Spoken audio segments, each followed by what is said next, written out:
3.5 বিঘা জমিতে আলুর চাষ করেও মাঠেই মারা গেল আলু গাছ। মানসিকভাবে ভেঙে পড়েছেন চাষি।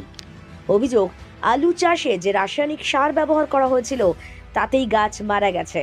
ক্ষতিপূরণের দাবিতে আলু চাষি দ্বারস্থ হয় প্রশাসনের। মানসিকভাবে তিনি ভেঙে পড়েন। জানা গেছে, হুগলির গোঘাটের এক আলু চাষি অন্যজনের কাছ থেকে জমি নিয়ে আলু চাষ করেন। প্রায় 3.5 বিঘার মতো জমি ছিল। এরপর আলু গাছ 1 মাসের মধ্যেই মারা যায়। অভিযোগ, রাসায়নিক সার ব্যবহার করার ফলেই এমনটা হয়েছে। এই অভিযোগের ভিত্তিতে কৃষি দপ্তর, রাসায়নিক সার দপ্তরের লোকেরা ওই চাষির জমি পরিদর্শন করেন। আর কি জানা গেল সবটাই তুলে ধরলাম আমরা। সমস্যাটা ধরা যাচ্ছে না, এবার সারের প্রবলেম না আলু বীজের প্রবলেম। আলু বীজ তো সে যে দিয়েছে সে এসেছিলো, সে দেখেও গেছে, দেখেও বলে গেছে যে ওষুধেরও প্রবলেম নাই, মাটিরও কোনো প্রবলেম নাই। যে উনি বললো তোমার বাড়িতে চলো, গেলে আমি আমার বাড়িতে গেল, বলছে সারের বস্তাগুলো বার করো। বলছে এই সারটা তুমি কোনখানে নিয়েছো? এমন আমাদের গোহাট রেজিস্ট্রি অফিসে, হয়তো ব্যাকেটে হয়তো জেলার অফিস হবে।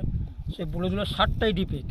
কেননা কয়রাখালিতে দুজনের না 3 জনের হয়েছে আমার মতন সেম কেস। ওরা যেই দোকানে সার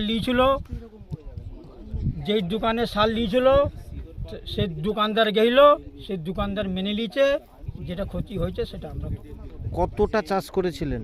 আমি এটা এই জিএপিটা চাষ করেছি ধরুন 3 বিঘে, 60 কাঠা। খরচা কত হয়েছিল? প্রায় আমার 77,000 টাকার মতো খরচ হয়েছে। গাছগুলো কিভাবে মরলো? কতদিন পর মরলো? গাছগুলো মরে চায় ধরুন প্রায় 2 মাস হয় না, একটু কম হবে, ওই 1 মাস 20 দিন কি 25 দিন হবে। আলুর তো সাইজ দেখা যাচ্ছে ছোট ছোট। কি কত মানে কি কিরম ক্ষতির মুখে পড়লেন, বা আজকে কারা কারা এসেছে? আজকে সবাই কৃষি দপ্তর আছে, জমির মালিক আছে, বা দোকানদার আছে, বা যিনা যে সার ডেলিভারি দিয়েছিল সেও আছে। এই যে জমিটা কি আপনার নিজের? না, লোকের জমি। তাহলে সাজাকেওয়ালাকে কিভাবে দেবেন এবারে? এবার সেটা জমিওয়ালা দিয়ে কি বুঝতে চাইছে। কত টাকা খরচা হয়েছিল? মোটামুটি 77,000 উপর খরচ হয়েছে। আধার কার্ডের সঙ্গে আজকে যারা এসেছিল তারা কি কি নিয়ে গেল এখান থেকে? ইঞ্জিনটা সার নিয়েছে এবং বস্তার একটা বস্তা বাদে নিয়েছে আধার কার্ডের সঙ্গে মোবাইল এবং সব ছবি তুলেছে এবং মাটি পরীক্ষা করবে, পোস্ট অফিসে করেছিল তো মাটিও নিয়েছে।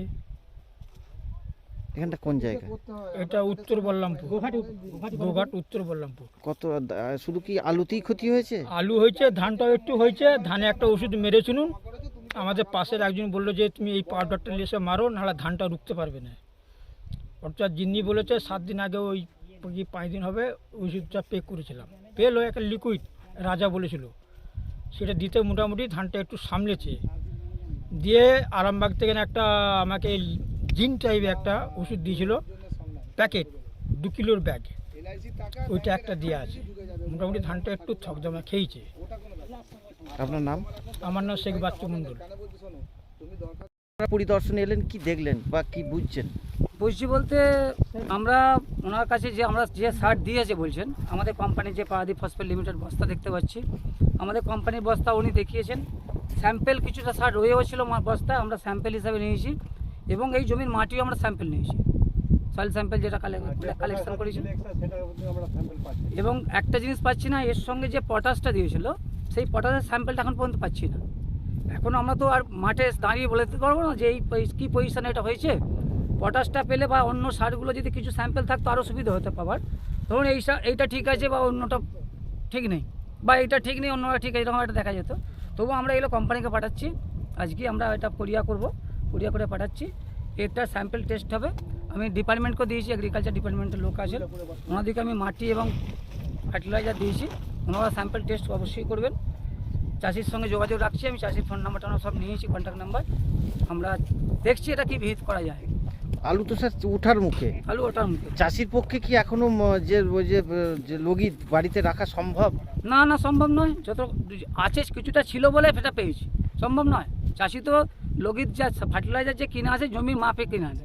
1 বিঘে জমিতে 2 বস্তা ডিএপি লাগবে, 2 বস্তা এসে কিনে আনে ছড়ায়। লগিত রাখা সম্ভব না। পেলে আজকের দিনে আমাদের একটু উপকার হতো আর কি। যেমন পেলাম ডিএপিটা, উনি আবার ডিএপি কিনে এনেছে একটা দোকান থেকে, খুচরো স্যাম্পেল হিসাবে, সেটাও নিয়েছি। যে কী অবস্থায় আছে বুঝতে পারছেন। গাফিলতি চাষি যেই সময় রিটেলারের কাছে গিয়েছিল, যখন গাছের বয়স 1 মাস বা 25-30 দিন হয়েছিল বা 1 মাস 20 দিন হয়েছে, তখন যদি এটা রিপোর্ট করা হতো তাহলে এই জমিতে যদি ফার্টিলাইজার ঘাটতি হতো তাহলে অন্য ফার্টিলাইজার দেওয়া সম্ভব হতো। কিন্তু সেই মরা মানুষকে তো জল খাইয়ে লাভ নেই, সে মাকে সন্দেশ দিয়েও কিছু লাভ হবে না, এটা মরা মানুষ। এখানে জাস্ট পরিদর্শন ছাড়া কিছু লাভ নেই। মানে 1 মাস 10-20 দিন পর এটা তো ভিজিট করা দরকার ছিল রিটেলার বা আমাদেরকে যদি বলতো, আমরা অবশ্যই আসতাম। এখানে কিছু লগির তখন দেওয়া যেত বা কিছু কাজ হতো। আজকে লগির দেওয়ার দিন নেই এখানে। এখন কি চাই, মানে কি ভাবছেন এই জমিটাকে নিয়ে, চাষিকে ভাবছি বলতে আমরা রিপোর্ট তৈরি করে পাঠাই, চাষি তো শেষ, এ তো জমিতে গোটা জমিতে মানে 2000 টাকার আলুও পাবে না। চাষির যা অবস্থা আছে সেটা দেখে নিয়েছি আমি। একটা আলু গাছের মানে 10 গ্রাম করে আলু 3-4টা আছে, তাই তো নাকি? আপনারা কি বলেন? দেখে নিয়েছি। স্যার কোথা থেকে আসছেন, কি না? আমার নাম স্বরূপ ঘোষ, আমি পিপিএল এর জেকেএস। আমি আসছি আমার তারকেশ্বর হেডকোয়ার্টার, আমার নিজের বাড়ি হচ্ছে উদাহরণ। আরামবাগ মতিলাল টেলিশপ ও স্যামসাং সার্ভিস সেন্টার, অনলাইন বা যে কোনো দোকানের থেকে সস্তা। আপনাদের সকলের প্রিয় মতিলাল মোবাইল, তাই আজই আসুন। পুরানো মোবাইল সারানোর চেয়ে বেশি দামে এক্সচেঞ্জ, 0% ইন্টারেস্টে, 0 ডাউন পেমেন্ট, 0 কস্টে মোবাইল ফাইন্যান্সের সুবিধা। আমাদের ঠিকানা পুরাতন বাজার, আরামবাগ হেডপোস্ট অফিসের বিপরীতে, আরামবাগ, হুগলি। আমাদের যোগাযোগ নাম্বার 7001304430।